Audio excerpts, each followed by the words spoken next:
My name's Aaron, and if you're reading this, it means you're either someone who loves dramatic stories or someone who's trying to convince themselves they're not crazy because someone in your life is gaslighting the absolute hell out of you. I've been both. I used to be someone who thought manipulation was just a fancy word for being emotional and that everyone lies a little. That's what you believe when your entire childhood is built on theatrics. But the day I watched my mother fake her own terminal cancer for attention, and yes, money, was the day everything inside me broke. You don't just get over that. You don't just move on.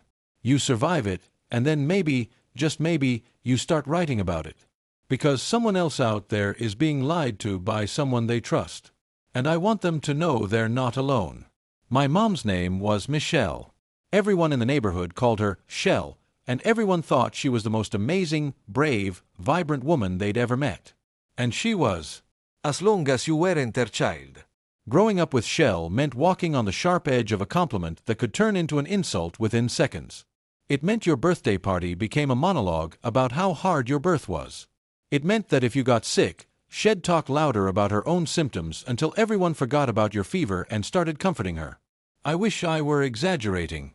The earliest memory I have of being truly confused by her was when I was about 7.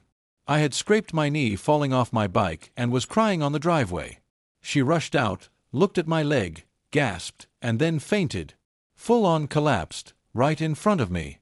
My neighbor, Mrs. Corwin, ran over to help. But when she tried to tend to my knee, my mom came to and said, "Forget him, I'm the one who passed out."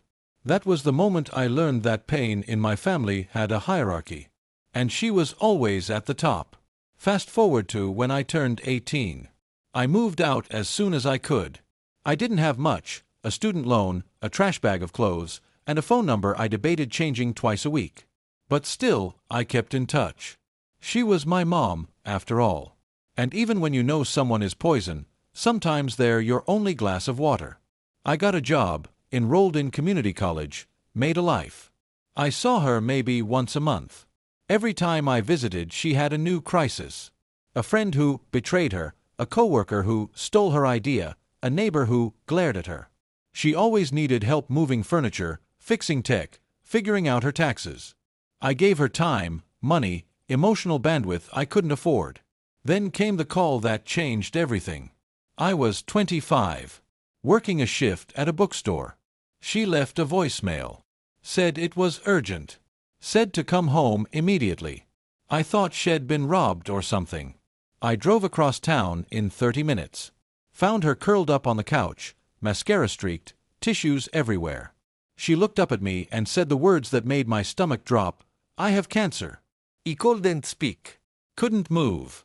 Just sat down and listened while she explained how she found a lump. How the doctor said it was malignant. Stage 3. Aggressive. I asked to see the diagnosis. She said it was verbal. I asked which hospital. She said she didn't want to tell me because it was too painful. And I believed her. God help me, I believed her. The next week she started wearing scarves. Claimed her hair was falling out. She stopped wearing makeup. Said it made her feel like a fraud. Friends visited constantly. She cried in their arms. I stayed by her side, brought groceries, cooked, cleaned. She wouldn't let me come to appointments. Said it overwhelmed her. But I still supported her. Then I saw the GoFundMe. Started by her church friend. Photos of my mom looking weak. Photos I didn't even know existed. Captions like, "Bravest woman I know" and "Fighting with Grace." The goal was $40,000. In 2 weeks, it raised 12. That's when the math started not adding up. I started noticing the deliveries. Amazon packages. Sephora boxes. A new TV showed up in her living room. She said it was donated. I asked by who. She said, a friend. Then came the day I swung by unannounced. Her scarf was off. Her hair was fine. She had on makeup. She was dancing in the kitchen, blasting Fleetwood Mac. I stood there in the doorway, heart thudding. She froze when she saw me, then smiled like nothing was wrong. "Oh, sweetie, you scared me." I didn't confront her. Not yet. I needed proof. He started lodging everything. The dates she claimed to have treatment. The days she was supposedly bedridden. He made a spreadsheet. Tracked social media activity. Phone calls. Financial slips. I even went through her medicine cabinet.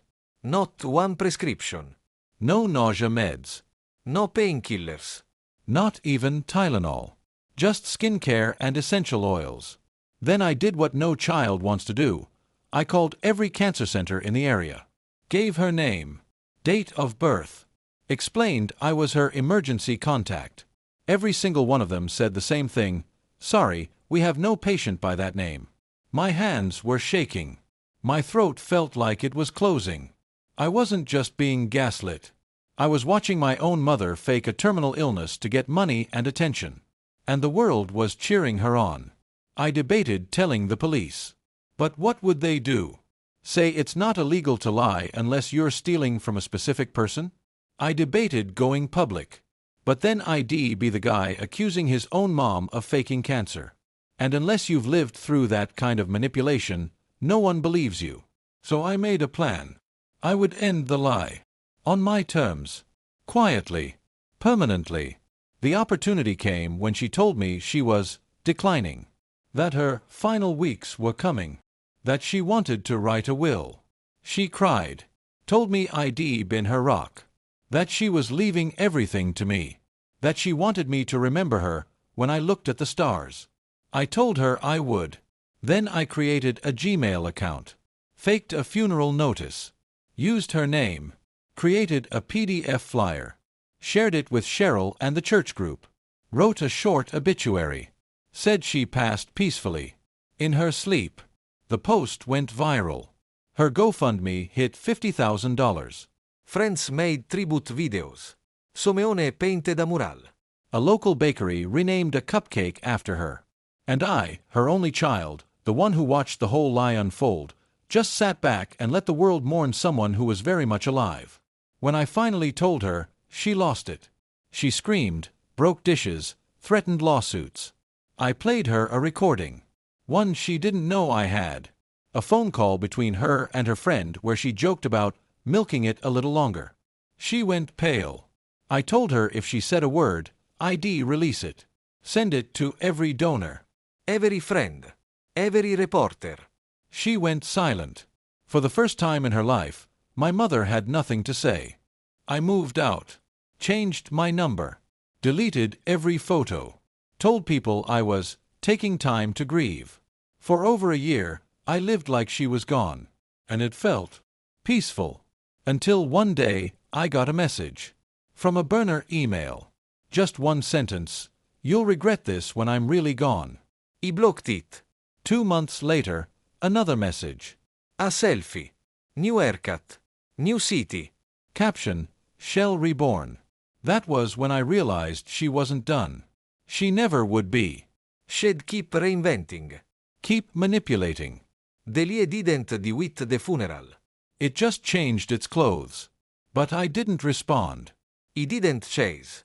He didn't expose. Because sometimes, the only way to win against a narcissist is to stop playing. I haven't heard from her since. But I did hear one thing. A friend of a friend said she was living in Arizona now. Going by Michelle Dawn. Teaching yoga. Leading healing circles. Telling people she survived cancer with mindset alone. I guess in her mind, she really believes it. And maybe that's the scariest part. Not that she lied. But that she never saw it as a lie. Just a story. One where she's always the main character. Always the victim. Share your opinion in the comments. And don't forget to subscribe and like. Click on the bell to not miss stories from me.